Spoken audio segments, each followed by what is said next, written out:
Hi guys, so in today's video we're going to be tackling one of the pre-calculus concepts. These are concepts that will just help you understand calculus when you reach it as a topic in school a little bit better, and especially understand why we do certain things that we do when we answer questions in calculus. So the first concept we're going to be tackling is remainder theorem. Okay, so remember what theorems are. Theorems are something that someone has proven, right, that we know given certain conditions, certain other things then are true, right? Like Pythagoras, for example. Pythagoras is a theorem, so we know the given then is a right angle triangle, and then we know what to be true when we have a right angle triangle would be the hypotenuse squared is equal to the sum of the other two sides squared. So remainder theorem, right, states that anytime we have a function that is a polynomial, right? Poly obviously meaning more than one.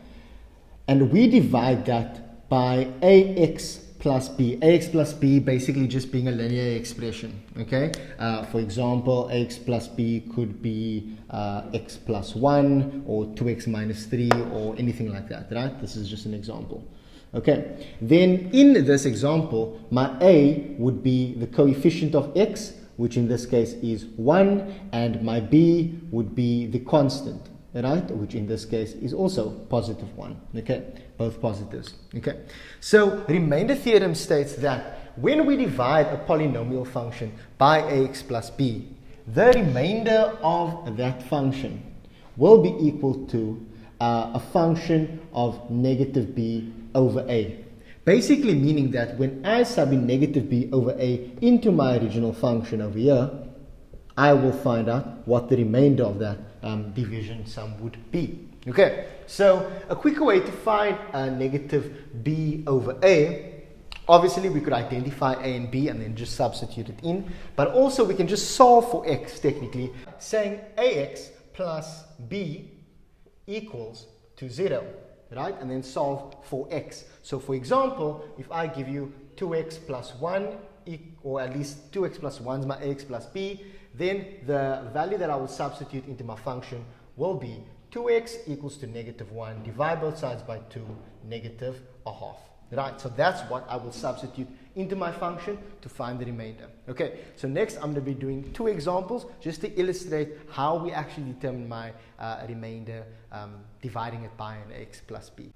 Okay, so first up we're going to be looking at example number 1. Example number 1 says f of x, the function we're given, it's a cubic function, we know, because the highest exponent of x over there is 3. So f of x is equal to 2x cubed plus 4x minus 3. What will the remainder of that be if I divide it by x minus 2? So just a reminder of what your remainder theorem is. Your remainder is equal to the function of negative b over a. Negative b over a obviously coming from what I divide by over here, this linear expression. Okay, so first up, let's figure out what negative b over a is. So we know that it'll be ax plus b. So we know my a is going to be 1 and my b is going to be negative 2. Remember, it comes with the sign. So what I'm substituting in will be f of negative 2 all over 1. Okay, negative 2 obviously becomes a positive, over 1 becomes just 2. So I will say 2 times 2 cubed plus 4 multiplied by 2 minus 3. 2 cubed is 8 times 2 is 16. 4 times 2 is 8 minus 3. 16 plus 8, 24 minus 3, 21. So if I divide this by this, I will get a remainder of 21. All right, that's my first example. Example number 2, the function we're given, another cubic, right, is 4x cubed minus 8x squared plus x plus 2. So what would the remainder of this be if I divide it by 2x plus 1? Right, so again, I will find out what my negative b over a is.